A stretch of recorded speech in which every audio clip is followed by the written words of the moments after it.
Hello बच्चों। तो ये हमारा पार्ट नंबर 3 है रीनीट एग्जामिनेशन के सॉल्यूशन का। तो चलिए स्टार्ट करते हैं। इसमें हम 34 क्वेश्चन कर चुके थे। अब उससे आगे बढ़ते हैं क्वेश्चन नंबर 35 पे। अब देखिए इसमें दो स्टेटमेंट दिए हुए हैं, आपको बताना है कि कौन सा स्टेटमेंट सही है कौन सा गलत है। तो पहला स्टेटमेंट है the Balmer spectral line for hydrogen atom with lowest energy is located at 5 by 36 RS centimetre inverse. यहाँ पे जो RH है ये इसने बताया ये रिडबर्ग कांस्टेंट है। ठीक है। फिर स्टेटमेंट 2 है when the temperature of black body increases the maxima of the curve, यानी कि जो इंटेंसिटी ऑफ वेवलेंथ है वो शिफ्ट हो जाती है टूवर्ड्स शॉर्टर वेवलेंथ। तो क्या ये स्टेटमेंट सही है? तो चलिए पहले स्टेटमेंट नंबर 1 से चलते हैं। तो इसने कहा है कि जो लोवेस्ट एनर्जी है, ठीक है, जो लोवेस्ट एनर्जी है बार्मर स्पेक्ट्रल लाइन के केस में वो कहाँ लोकेट होगी? 5/36 RS सेंटीमीटर इनवर्स। तो चलिए देखते हैं। तो देखिए बार्मर स्पेक्ट्रल लाइन के केस में जो आपका इलेक्ट्रॉन एक्साइट होके कौन से लेवल में आता है? N2 में आता है। और देखिए जब N1 में आता है वो होता है क्या? वो होता है लामर, वो होता है क्या? लाइमन। तो देखिए जब हायर एनर्जी स्टेट से N1 में आता है तो उस स्पेक्ट्रल लाइन को बोलते हैं लाइमन। जब N2 में आता है उसको बोलते हैं बाल्मर। जब N3 में आता है उसको बोलते हैं पास्चन। जब N4 में आता है उसको बोलते हैं ब्रैकेट। और जब N5 में आता है उसको बोलते हैं फुंड। ठीक है। इसको कैसे याद किया था हमने? ला ला बा ला बा पा ब्राफू, ऐसे याद कर लेते हैं। ला बा पा ब्रा फू। ठीक है। तो ऐसे आपको याद कर लेंगे या कोई भी आपसे जो ट्रिक बने उससे आप इसको याद कर सकते हैं। चलिए आप अपने क्वेश्चन पे चलते हैं। तो देखिए जो मिनिमम एनर्जी होगी वो किस में होगी? जब N3 से N2 में आ जाए सबसे मिनिमम तो यहीं से नीचे आ सकता है ये, है ना। जब ऊपर से नीचे आएगा तो एनर्जी लेवल तो बढ़ जाएगा। तो सबसे जो मिनिमम होगी होगी N3 से N2 में। तो क्या होगा देखिए, तो आपको पता है म्यू बार क्या होता है? Wave number. और ये होता है 1/λ के इक्वल। और इसकी वैल्यू होती है RH 1/N1 square minus 1/N2 square. ठीक है जी। तो देखिए यहाँ पे मैंने N1 N2 लिखा है, इसको आप लिखे N equal to 1, N equal to 2, N equal to 3, N equal to 4, N equal to 5। ठीक है जी। तो देखिए बार्नर के लिए N2 क्या होगा? 3। 3 से क्योंकि ये आ रहा है N2 क्या होगा? 3। और N1 क्या होगा? 2। तो वैल्यू रख देते हैं RH। N1 क्या था? 2। और N2 क्या था? 3। तो इसकी वैल्यू रख देंगे तो आएगा 1/2 का स्क्वायर माइनस 1/3 का स्क्वायर। या फिर RH 1/4 माइनस 1/9। या जब आप इसको सोल्व करेंगे तो म्यू बार आएगा आपका 5/36 RH सेंटीमीटर इनवर्स। ये जो आपने एनर्जी निकाली ये आप किस में निकाल ले? सेंटीमीटर इनवर्स में। तो ये यही बोल रहे हैं ना कि 5/36 RH सेंटीमीटर इनवर्स है, तो बिल्कुल सही है। ठीक है ना। तो ये बिल्कुल सही आ रहा है। तो इसका मतलब स्टेटमेंट 1 तो मेरा करेक्ट आ गया। फिर अगला स्टेटमेंट है when the temperature of black body increases the maxima of the curve shift to shorter wavelength. तो जो मैक्सिमा ऑफ कर्व है वो क्या होता है? शॉर्टर वेवलेंथ की तरफ शिफ्ट हो जाता है। तो देखिए क्या होता है ये आपकी हो गई इंटेंसिटी, इंटेंसिटी ऑफ वेवलेंथ। ये ली हमने वाई एक्सिस पे और एक्स एक्सिस पे हमने लिया वेवलेंथ। वेवलेंथ यानी कि लैम्डा। देखिए T1 क्या है कि जब आपका टेम्परेचर क्या है? कम है। ये T1 है। तो इसका मैक्सिमा कहीं यहां आ रहा है। ठीक है। और T2 जब आपने क्या किया? टेम्परेचर बढ़ा दिया तो ये कर्व ऐसे जाएगा, ऐसे करके कुछ, मतलब इसको क्रॉस नहीं करेगा, ऐसे। मैंने गड़बड़ बना दिया, दोबारा बनाती हूँ। सॉरी, यहाँ पे बनाना पड़ेगा। इंटेंसिटी है आई और इधर है आपका वेवलेंथ लैम्डा। जब टेम्परेचर T1 है तो ये कुछ ऐसा जाएगा, ठीक है जी। और जब टेम्परेचर T2 है तो ये कुछ ऐसा जाएगा। तो पहले मैक्सिमा यहाँ था, अब मैक्सिमा यहाँ है, यानी शॉर्टर वेवलेंथ की तरफ शिफ्ट हो गया। ये जो वेवलेंथ है तो कम है, ये ज्यादा है, तो इसका मतलब जो आपका ऑप्शन नंबर 2 है वो भी एकदम करेक्ट है। और अगर आपको ऑप्शन नंबर 2 के लिए यानी स्टेटमेंट 2 के लिए रेफरेंस चाहिए तो ये आपका एनसीईआरटी में एटॉमिक स्ट्रक्चर में पेज नंबर 40 पे जाएंगे तो बिल्कुल सेम ये स्ट्रक्चर है, ठीक है। तो वहां से आप इसको देख सकते हैं। चलिए अगले क्वेश्चन पे चलते हैं। इसमें आपको ये रिएक्शन सीक्वेंस दिया हुआ है। देखिए जो ये क्वेश्चन है ना, ये 2 यूनिट के मिक्स करके बनाया हुआ है। तो जैसे ये वाली रिएक्शन है ना ये वाली, ये तो आपका कौन से चैप्टर से आएगी? ये आएगी हेलो एल्केन्स, जो इससे पहले यूनिट है ना, unit 7, haloalkanes and haloarenes. इससे इसमें जब आप पेज नंबर 164 पे देखेंगे तो आपको ये वाली रिएक्शन मिलेगी। तो जब आप CH3, उसमें क्या फॉस्फोरस की जगह क्या दिया हुआ है? Red phosphorus. CH3 CH2 OH की रिएक्शन फॉस्फोरस प्लस हैलाइड से कराएंगे तो आपका OH ग्रुप हट जाएगा और यहाँ पे क्या आ जाएगा? I। यहाँ तक ठीक है। फिर देखिए ये हो गया आपका A। उसके बाद आपने इसकी रिएक्शन कराई मैग्नीशियम से, ठीक है, मैग्नीशियम और ड्राई ईथर। मैग्नीशियम और ड्राई ईथर से जब आप रिएक्ट कराएंगे तो ये क्या होगा? जो मैग्नीशियम है, ओ सॉरी, यहाँ पे आई आ जाएगा, ये जो का तू लिख दिया, ये आई हो जाएगा, OH ग्रुप सब्स्टिट्यूट हो जाएगा। ये क्या हो जाएगा? इधर लिख देती हूँ, CH3 CH2 I। जब मैग्नीशियम और ड्राई ईथर, मैग्नीशियम की ड्राई ईथर में रिएक्शन कराएंगे तो मैग्नीशियम इन दोनों के बीच में इंसर्ट हो जाएगा। ये क्या बन जाएगा? CH3 CH2 MgI, ठीक है जी। तो ये क्या है हमारा? ये तो ग्रिग्नार्ड रिएजेंट है, ग्रिग्नार्ड रिएजेंट है, ठीक है। अब क्या है कि ग्रिग्नार्ड रिएजेंट से ये आया मेरा B, यहां तक B है। अब ग्रिग्नार्ड रिएजेंट से आगे जो रिएक्शन है वो आपके कौन से चैप्टर में है? वो है aldehydes, ketones and carboxylic acids में।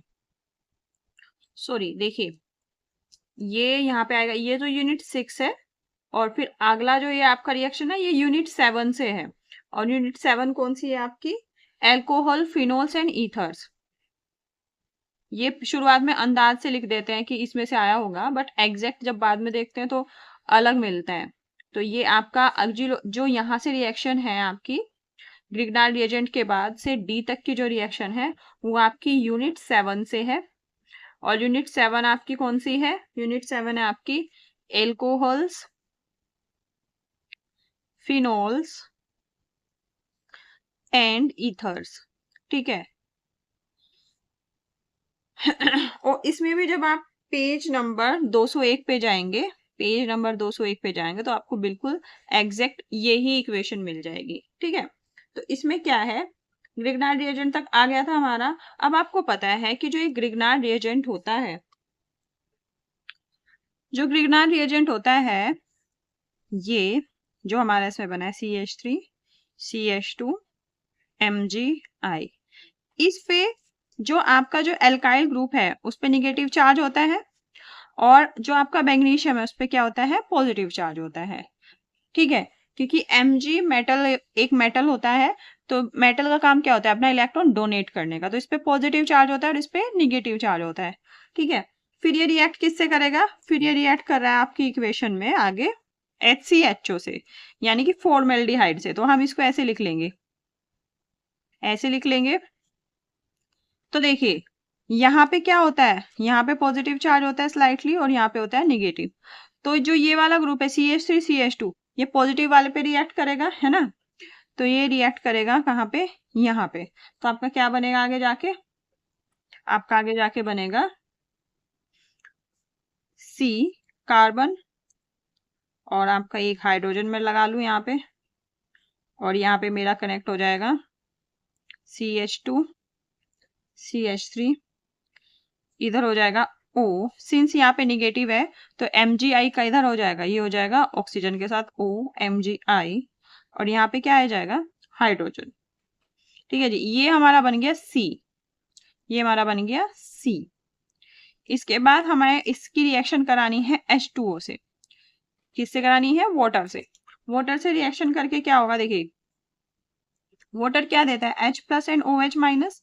तो जब आप वाटर से रिएक्शन इसकी कराएंगे, देखिए क्या हो गया CH3 CH3, ये CH2 हो गया ना। अगर आप इसको शॉर्ट में थोड़ा लिखें तो ये ऐसे हो जाएगा ना, आपको फिर कंफ्यूजिंग नहीं लगेगा। CH3 CH2 CH2 और ये हो जाएगा OMgI। ठीक है, जब आप वाटर से इसकी रिएक्शन कराएंगे तो क्या हो जाएगा, तो ये ऐसे टूटेगा, यहाँ से आप तोड़ोगे इसको, और सिर्फ सिंस इसका पॉजिटिव इसका नेचर होता है तो यहाँ पे OH आएगा वाटर का, OH माइनस आयन, और सिंस ये पॉजिटिव हुआ तो ये निगेटिव, तो यहाँ H प्लस आयन आएंगे। तो ये फाइनली क्या बन जाएगा, तो ये फाइनली बन जाएगा CH3 CH2 CH2, यहाँ पे OH and plus MgI and OH। मेरे से मेजर प्रोडक्ट पूछा है, मेजर प्रोडक्ट यही है, यानी कि ये प्रोडक्ट नंबर D है। तो D क्या है, ये है एन प्रोपाइल एल्कोहल। तो option number 1 is the correct answer. चलिए अगले क्वेश्चन पे चलते हैं। अगले क्वेश्चन में है, इसमें से हमको इनकरेक्ट बताना है। तो पहला है PE3 का थ्राइस एंड AsPH3। देखो आपको पता है नाइट्रोजन ग्रुप के एलिमेंट्स है फॉस्फोरस एंड AS। ठीक है, as ligands can form d-pi bonds with transition metals। ये दोनों ट्रांजिशन मेटल्स के साथ d-pi बॉन्ड बना सकते हैं। देखो ट्रांजिशन मेटल्स में क्या होते हैं, d ऑर्बिटल्स होते हैं, d1 d2 d3 ऐसे वो फिल होते हैं। और जो फॉस्फोरस और AS है, इनके पास भी d ऑर्बिटल्स होते हैं। देखिए फॉस्फोरस का एटॉमिक नंबर क्या होता है 15, और 15 को आप कैसे लिखेंगे 15 1s2 2s2 3s2 3p 3p6, 10 and 2 12 आ जाएगा 13 14, और ये हो गया 10। एक मिनट, ये 2p6 भी तो आएगा, 2p6 खा गई मैं इसमें। 1s2 2s2 2p6 10 हो गए, फिर आएगा 3s2 12 एंड 3p3। अब देखिए इसके पास 3d ऑर्बिटल्स भी तो है जो बिल्कुल खाली पड़े हुए हैं। ठीक है, तो ये इन ऑर्बिटल्स का यूज कर सकता है किससे, अपना जो ट्रांजिशन मेटल एटम्स है उनसे इलेक्ट्रॉन लेने में। ठीक है, तो d-pi बॉन्ड बना सकते हैं। इसी तरह जो आपका AS है, इसी तरह इसके पास भी d ऑर्बिटल्स होते हैं। ठीक है, तो ये भी क्या करता है d-pi बॉन्ड बना सकता है किनसे, ट्रांजिशन मेटल से। तो देखिए जो AS है, यानी कि AS को क्या बोलते हैं आर्सेनिक, और इसका एटॉमिक नंबर क्या होता है, इससे अगला ही होता है। इसमें जब आप 18 ऐड करोगे तो इसका एटॉमिक नंबर होता है 33। जब आप इसका इलेक्ट्रॉनिक कॉन्फ़िगरेशन देखोगे तो इसका इलेक्ट्रॉनिक कॉन्फ़िगरेशन आएगा Ar3d10 4s2 4p3। तो इसके पास भी खाली है 4d ऑर्बिटल्स, तो ये भी कर सकता है। तो इसका मतलब पहला जो स्टेटमेंट है वो बिल्कुल सही है। ये दोनों क्या कर सकते हैं, एक अच्छे लिगेंड्स होते हैं और d-pi बॉन्ड बना सकते हैं किसके साथ, ट्रांजिशन मेटल्स के साथ। ठीक है, आगे चलते हैं। द नाइट्रोजन जो देखिए इसमें ET ग्रुप है, ये इलेक्ट्रॉन डोनेटिंग ग्रुप है। तो ऐसा भी नहीं है कि ये फॉस्फोरस को दिक्कत करेगा। इलेक्ट्रॉन डोनेटिंग ग्रुप है, यानी कि फॉस्फोरस पे इलेक्ट्रॉन डेंसिटी को ये बढ़ाएगा। और जो पीएच है ये तो फिनाइल ग्रुप है। इसमें तो क्या होता है, इस जो फिनाइल ग्रुप है इसमें क्या होता है, रेजोनेंस होता है, तो रेजोनेंस से स्टेबलाइज होता है। तो इसके जो ऊपर इलेक्ट्रॉन है उनको ये डिस्टर्ब नहीं करेगा। तो इसका मतलब जो इन पे जो ये ग्रुप अटैच है ये इनको ज्यादा दिक्कत नहीं करेंगे। तो इसका मतलब ये d-pi बॉन्ड बना लेंगे किसके साथ, ट्रांजिशन मेटल के साथ। चलिए आगे चलते हैं। The nitrogen single bond is as strong as a pp single bond. Nitrogen single bond उतना ही स्ट्रॉन्ग है जितना फॉस्फोरस सिंगल बॉन्ड। ऐसा नहीं है, देखिए नाइट्रोजन के पास d ऑर्बिटल्स तो होते नहीं, क्योंकि जो नाइट्रोजन का आपने देखा है एटॉमिक नंबर होता है 7। तो इसका जो क्या होता है इलेक्ट्रॉनिक कॉन्फ़िगरेशन ये होता है ये। तो कहाँ है 2p3 के बाद तो 3 आ जाएगा, 3s2 3p, तो 2 के पास थोड़ा ही है, 2p के बाद 2d थोड़ा ही आएगा, तो इसका मतलब इसके पास d ऑर्बिटल्स नहीं है। जब d ऑर्बिटल्स नहीं है तो इसका मतलब इसके ऊपर ही जो ये इलेक्ट्रॉन रहेंगे, इन दोनों में क्या होगा, रिपल्शन होगा, और ये बहुत ही टाइटली बाइंड होंगे, और रिपल्शन की वजह से क्या होगा, ये जो बॉन्ड है ये वीक हो जाएगा, है ना।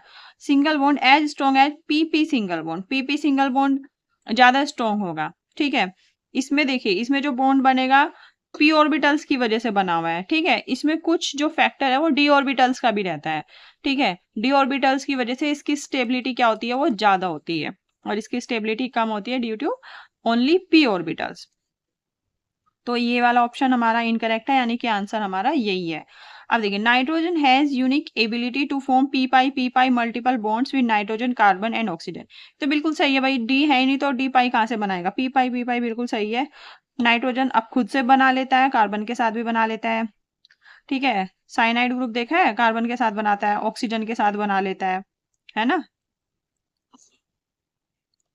तो ऑप्शन नंबर 3 भी करेक्ट है। फिर है nitrogen can not form D pi P pi bond, जहां डी पाई की बात आई वो तो बना ही नहीं सकता ये, ठीक है, as other heavier elements of its group. तो ये वाला भी जो आपका ऑप्शन नंबर 4 है ये भी करेक्ट है, तो सिर्फ इसमें ऑप्शन नंबर 2 इनकरेक्ट है। देखिए, इसमें सिंपल आपको क्या करना है, मैच करना है। जो लेक टेस्ट है उसमें क्या यूज होता है, उसमें Al3 पॉजिटिव यूज होता है, तो लेक टेस्ट का हो गया Al3 पॉजिटिव। जो नेस्लर रिएजेंट होता है, नेस्लर रिएजेंट में क्या होता है, NH4 पॉजिटिव होता है। पोटेशियम सल्फोसाइनाइड, पोटेशियम सल्फोसाइनाइड में किसके लिए यूज होता है, Fe3 पॉजिटिव।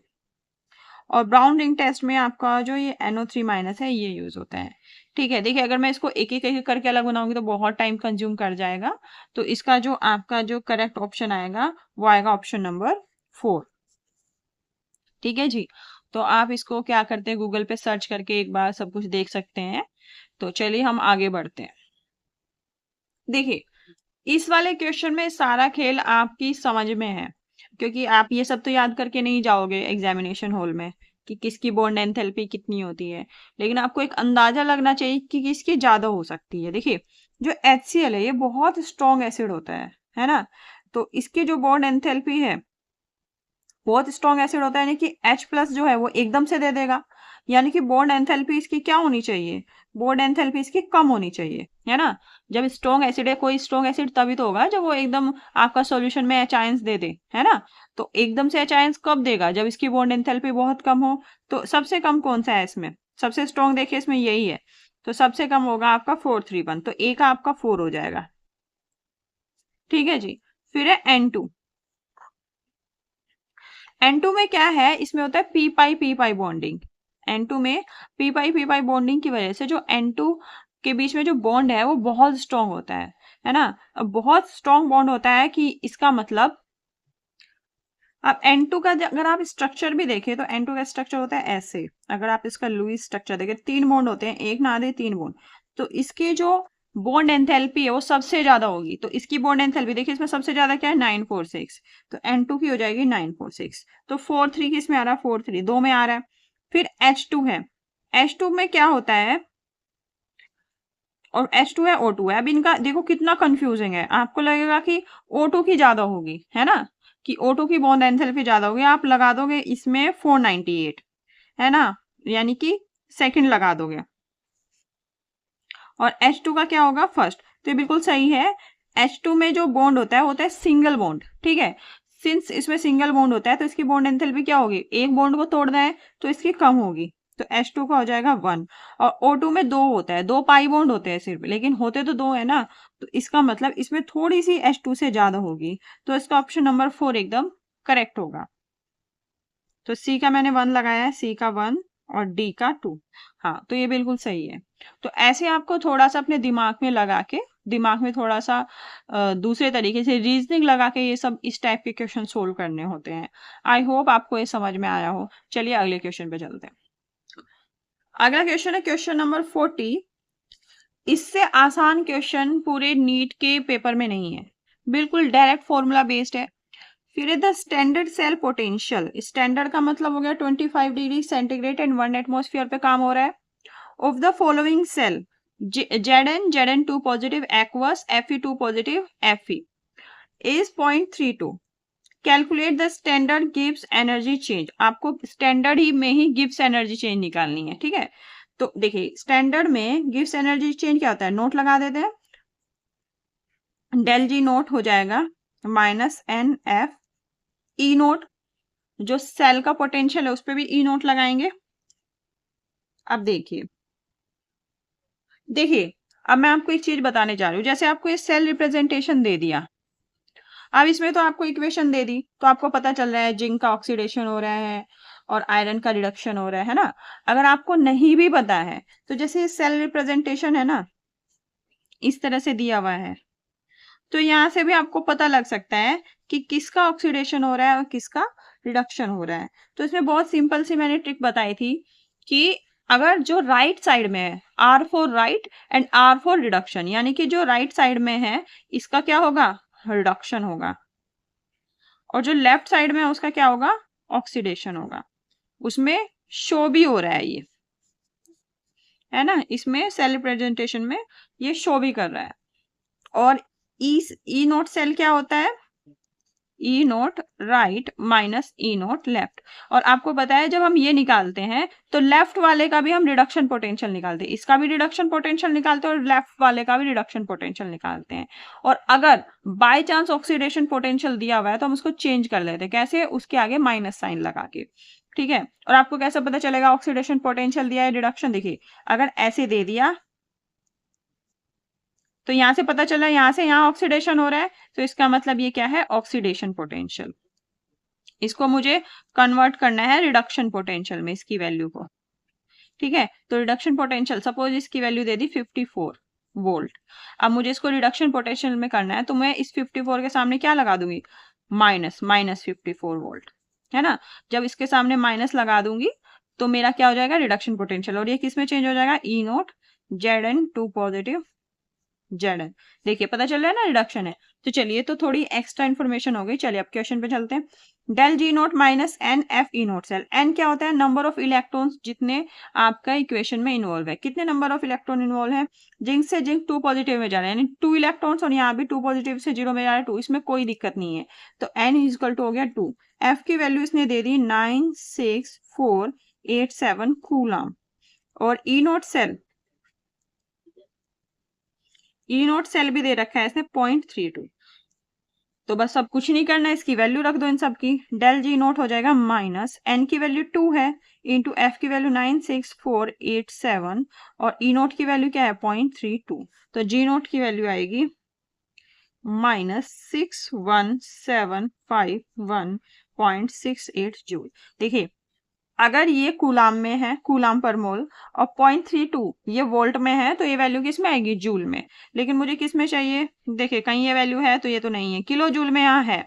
अगर किलो जूल करूंगी तो 1000 से इसको डिवाइड कर दूंगी तो मेरा आ जाएगा माइनस 61.751, ठीक है, किलो जूल। ये इस टाइप का है, तो option number 1 is the correct answer. चलिए अगले क्वेश्चन पे चलते हैं। अगले क्वेश्चन है, लिस्ट 1 में आपको दे दिया कि कोई भी सॉलिड सॉल्ट है उसको आपने रिएक्ट किया डाइल्यूट H2SO4 से, ठीक है, और उसके बाद आपके एनायन डिटेक्ट हुए। तो जो एनायन डिटेक्ट हुए ये किस चीज के एनायन डिटेक्ट हुए, है ना, तो इनको मैच करना है। जैसे effervescence of colourless gas, colourless gas कौन सी उसमें होती है, देखिए कलरलेस गैस होती है CO2 कार्बन डाइऑक्साइड, और कार्बन डाइऑक्साइड का एनायन क्या हो गया CO3 2-, तो फर्स्ट का क्या हो गया second. Gas with smell of rotten egg, देखिए रोटन एग की स्मेल किस में से आती है, रोटन एग की स्मेल किस में से आती है, सड़े हुए अंडे की H2S में से, हाइड्रोजन सल्फाइड, और हाइड्रोजन सल्फाइड को जब आप तोड़ोगे तो ये हो जाएगा 2H प्लस एंड S2-, ठीक है। तो सेकंड वाले का हो गया ये। फिर एक gas with pungent smell, pungent smell कौन सी गैस की होती है, पंजेंट स्मेल होती है आपकी SO2 की, SO2 की पंजेंट स्मेल होती है SO2 की, और ये किस में आ रहा है, ये SO3 2 माइनस में आ रहा है। और ब्राउन फ्यूम्स, देखिए आपको पता है ना रिंग टेस्ट जिसमें होता है ना, तो रिंग टेस्ट ब्राउन फ्यूम किस में होगा, NO2, तो ये हो जाएगा आपका NO2 माइनस।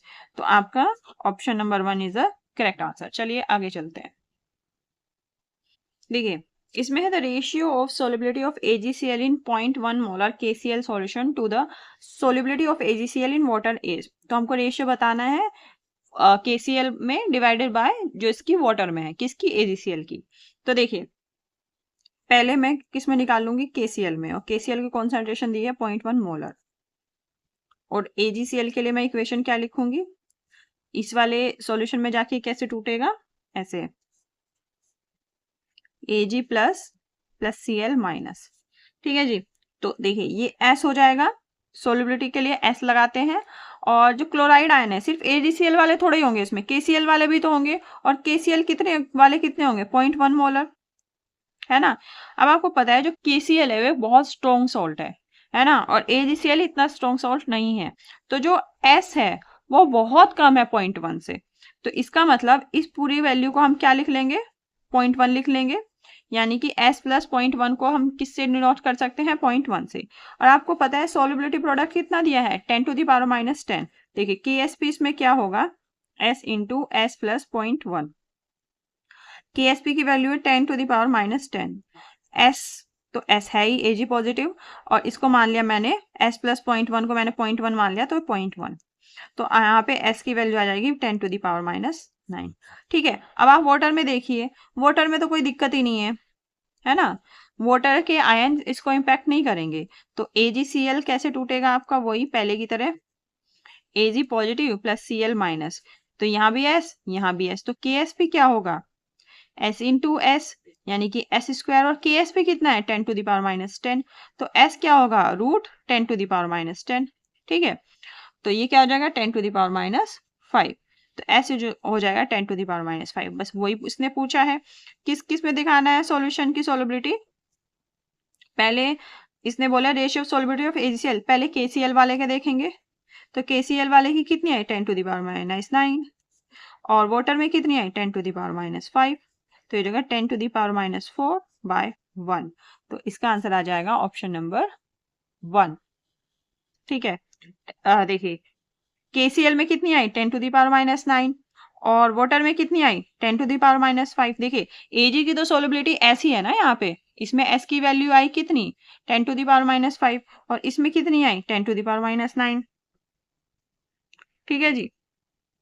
तो इसको आप डिवाइड कर लो, 10⁻⁹ डिवाइड बाई 10⁻⁻5। जब ये ऊपर जाएगा ये प्लस में हो जाएगा, तो -9 + 5 इक्वल टू हो जाएगा -4। तो ये जाएगा 10⁻⁻4/1। तो इसका option number 1 is the correct answer. चलिए आगे चलते हैं। चलिए देखिए इस क्वेश्चन में क्या है, on complete combustion 0.3 gram of organic compound gave 0.2 gram of CO2 and 0.1 gram of H2O। देखिए कोई ऑर्गेनिक कंपाउंड है,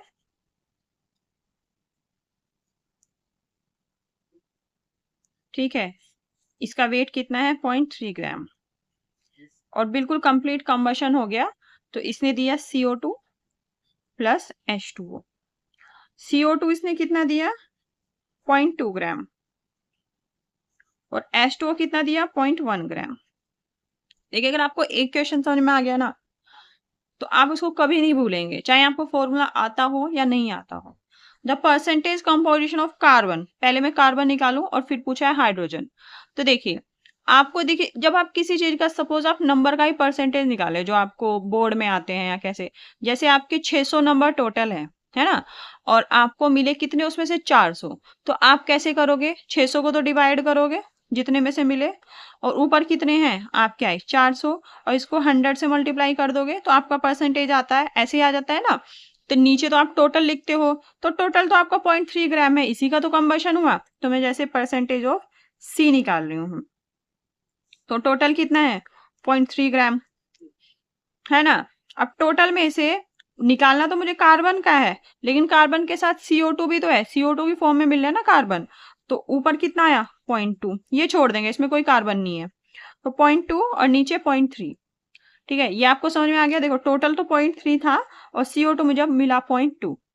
और अगर मुझे CO2 का परसेंटेज पूछना होता तो मैं यही इंटू 100 लगा देती, लेकिन उसने कार्बन का परसेंटेज पूछा है ना।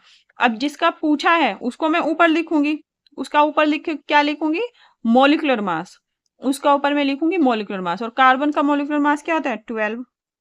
ठीक है, और अब मुझे जिसमें से निकालना है है ना, जिसमें से निकालना उसको हम नीचे रखते हैं। निकालना किस में से है, CO2। CO2 का मॉलिक्यूलर मास क्या होता है, आप निकाल लो।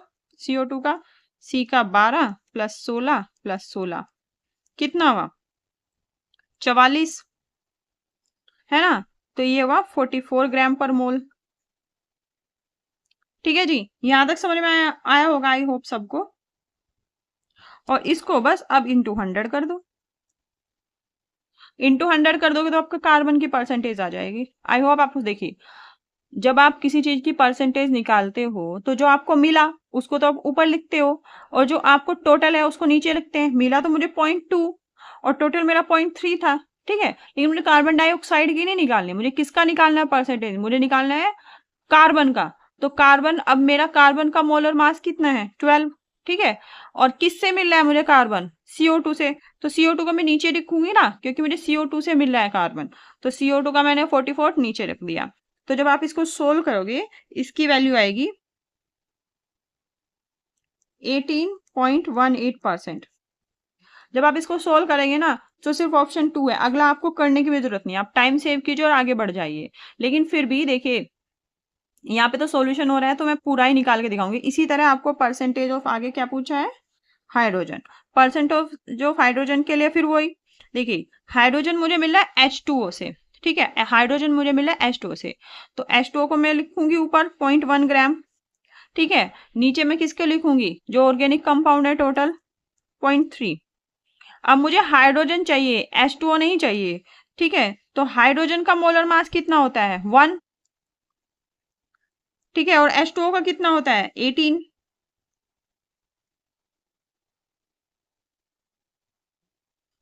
और आपको पता है जो हाइड्रोजन है कभी सिंगल फॉर्म में तो होता नहीं है, किस फॉर्म में होता है, डबल में होता है, यानी कि H2 की फॉर्म में होता है। तो इसका मोलर मास 1 ना लिख के हम क्या लिखेंगे, 2, और बस इंटू 100 कर दो।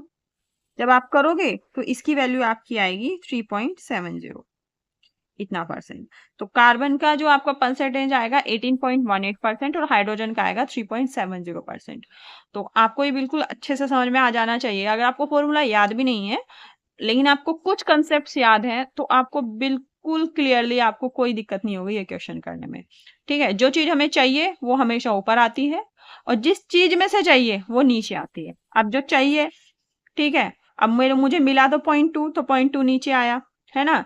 और किस में से मिला 0.2, ऑर्गेनिक कंपाउंड से, तो 0.3 नीचे आया। अब मुझे चाहिए कार्बन का परसेंटेज, तो कार्बन का ऊपर आया, और किस में से चाहिए, CO2 में से, इसका नीचे आया इंटू 100।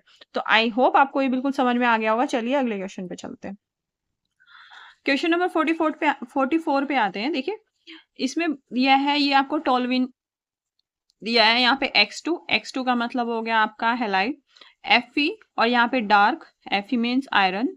और आपको यहाँ पे ऑर्थो और पैरा अपोजिशन पे क्या मिल रहा है, आपको ये कंपाउंड मिल रहे हैं। इसमें बोला है कि ये रिएक्शन सूटेबल नहीं है कौन से हेलोएरिन प्रोडक्ट के लिए। देखिए तो इसमें जो देखो आयोडीन तो बन जाएगा, मतलब X2 की जगह अगर आप I2 लोगे तो ये बन जाएगा, लेकिन I2 के साथ जब आप रिएक्ट करोगे, रिएक्शन कराओगे, तो ये रिवर्सिबल रिएक्शन हो जाती है। तो रिवर्सिबल रिएक्शन को रोकने के लिए इसमें एक ऑक्सीडाइजिंग एजेंट भी यूज करना पड़ता है।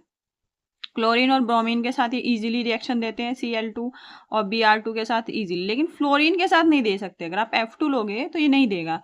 ऐसा इसलिए होगा क्योंकि जो फ्लोरीन की जो रिएक्टिविटी है वो बहुत ज़्यादा होती है। Due to high reactivity of fluorine this reaction doesn't happen. चलिए अगले क्वेश्चन पे चलते हैं। अब ये है the alkane that can be oxidised to the corresponding alcohol by KMnO4 as per the equation.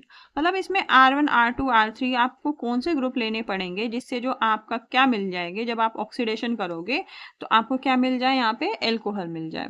तो ये कौन सी एल्केन होनी चाहिए, एक ही कार्बन से अटैच होती है तो उसको बोलते हैं प्राइमरी।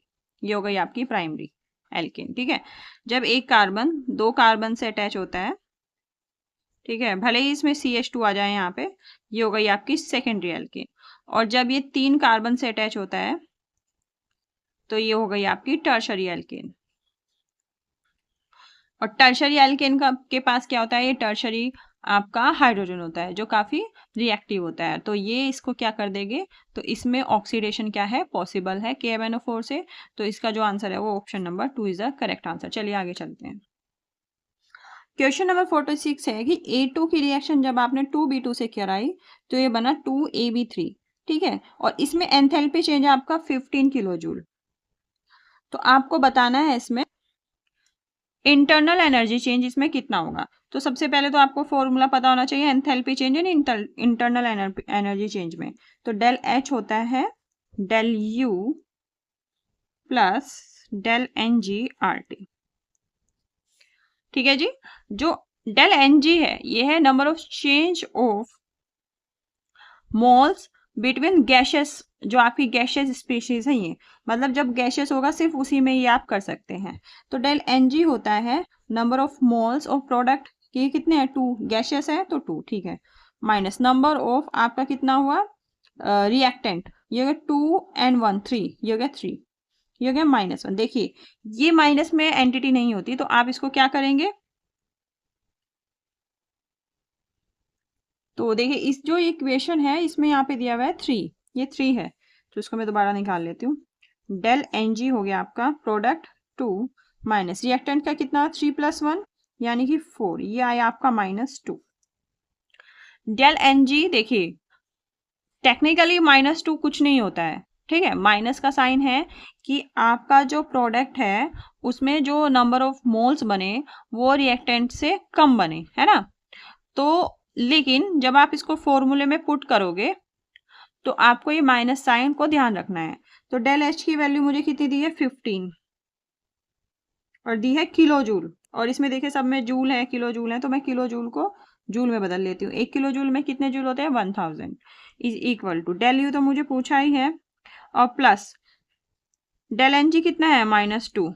आर की वैल्यू आपकी कितनी आई जूल में, देखिए आर की वैल्यू होती है 8.314 और टेम्परेचर कितना है आपका,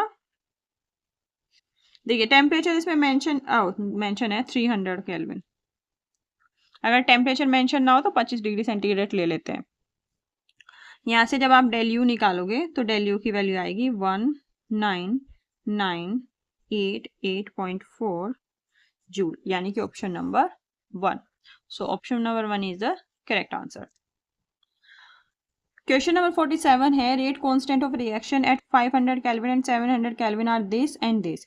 तो आपको एक्टिवेशन एनर्जी निकालनी है। देखिए जो इससे पहले नीट हुआ था उसमें भी इस तरह का क्वेश्चन आया था कि एक्टिवेशन एनर्जी अगर आपको ये वैल्यू दी हो तो निकल सकती है, नहीं निकल सकती है। तो देखिए इसमें डायरेक्ट फॉर्मूला लिखेंगे ln K2 by K1 is equal to EA by R 1 by T1 minus 1 by T2, ठीक है जी।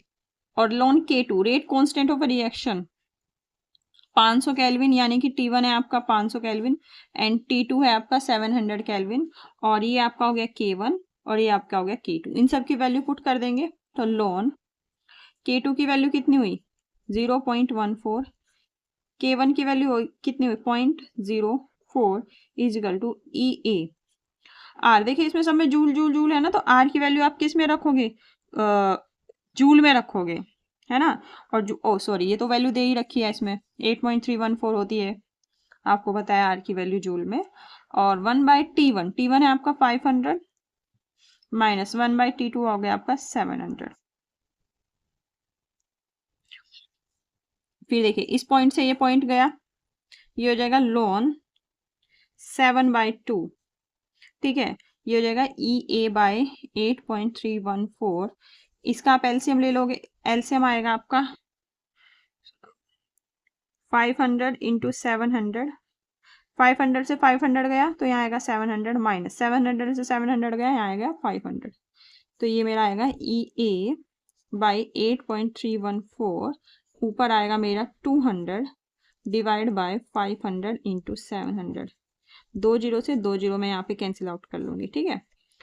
7/2 कितना होता है 3.5, तो ये हो गया ln 3.5 is equal to EA upon 8.314 2 by 500 into 7। अब आपको पता है कि लोन को जब आप लॉग में चेंज करोगे तो इसमें 2.303 की वैल्यू कर दें, 2.303 की मल्टीप्लाई कर देंगे। तो अगर मैं इसमें 2.303 की मल्टीप्लाई कर दूँ तो बेस ई से बेस 10 पे हो जाएगा, तो हो जाएगा log 3.5 is equal to E A upon 8.314 और आगे होगा 2 डिवाइडेड बाय 500 इंटू 7। अब 2.303 ये मैंने log में क्यों चेंज किया, क्योंकि log में वैल्यू दी हुई है, अगर लोन में देते तो चेंज करने की जरूरत ही नहीं पड़ती।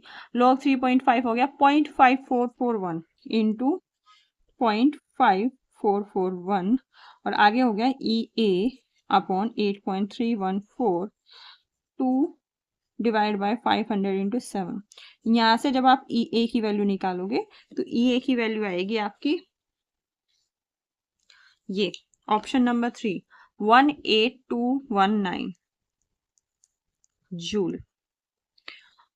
आपको कैसे पता चलेगा जूल में आएगा, देखो आर की वैल्यू जूल में ली है तो जूल में ही आएगी वैल्यू, ठीक है। आगे चलते हैं। Question number 48.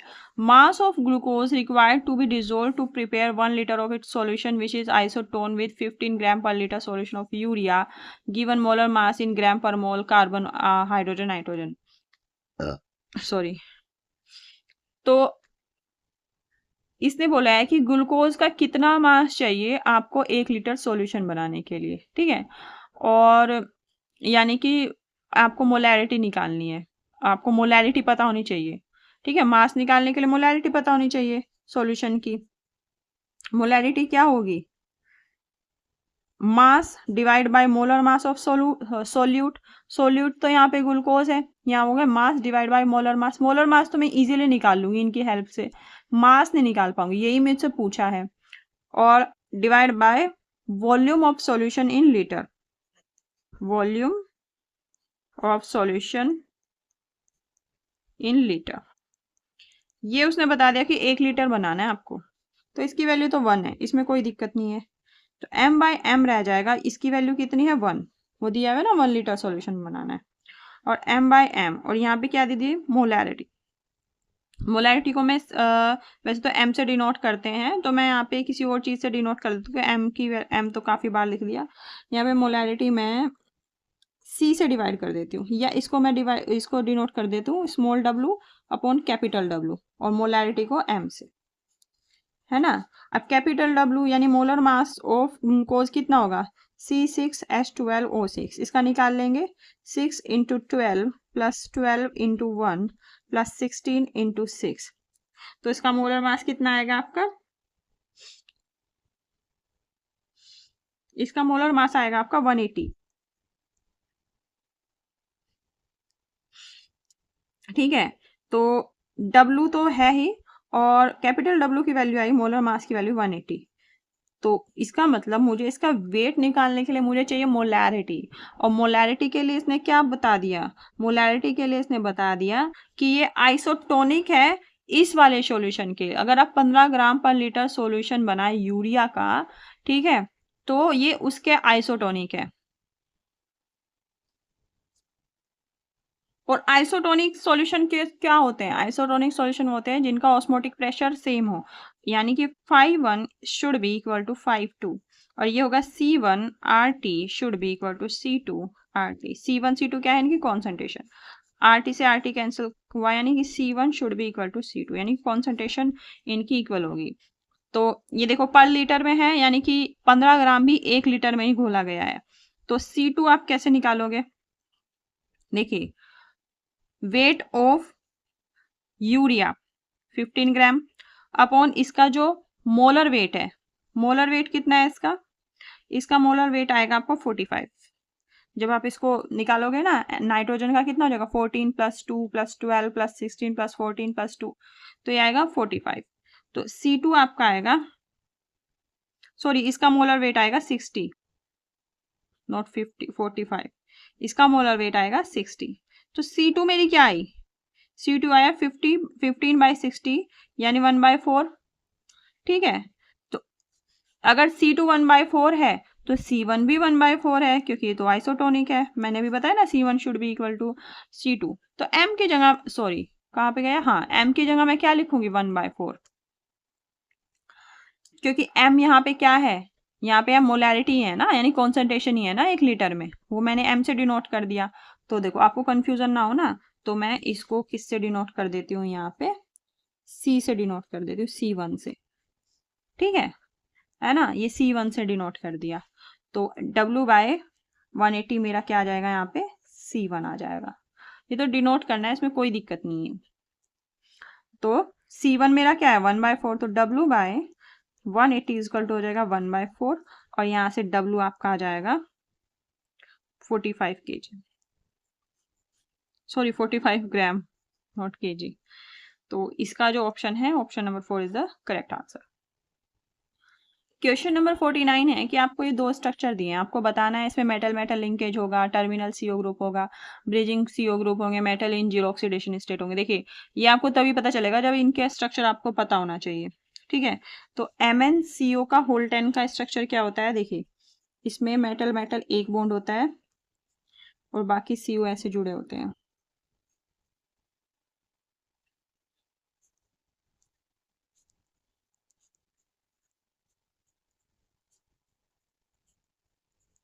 ये तो आपका स्ट्रक्चर हुआ Mn2CO का होल 10। ठीक है, अब अगला स्ट्रक्चर है मेरा CO2CO का होल 8।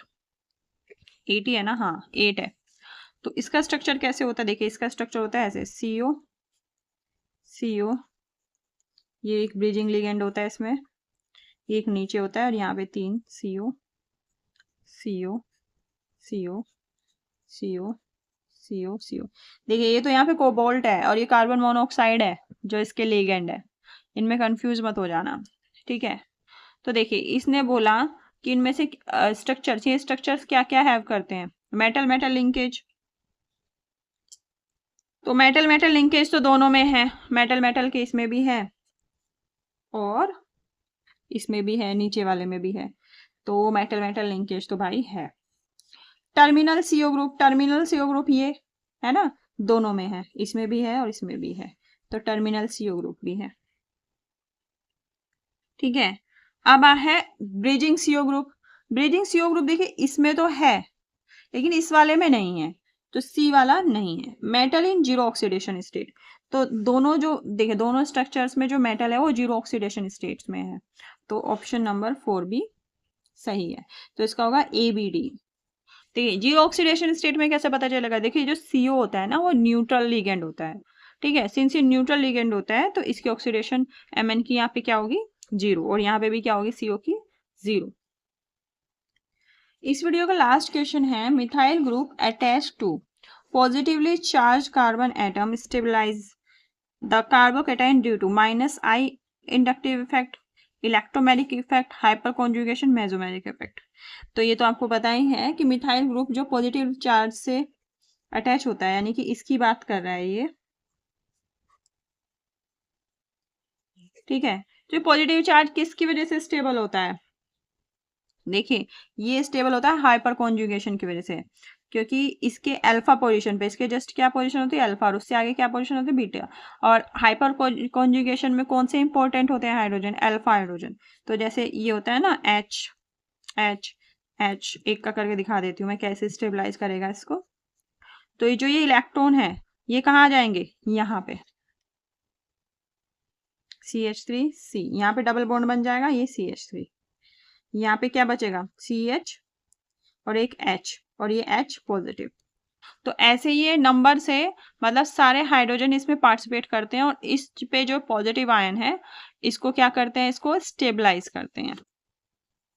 तो आई होप आपको ये सारे सॉल्यूशन अच्छे से समझ में आ गए होंगे। तो चलिए नेक्स्ट वीडियो में मिलते हैं, तब तक के लिए थैंक यू सो मच।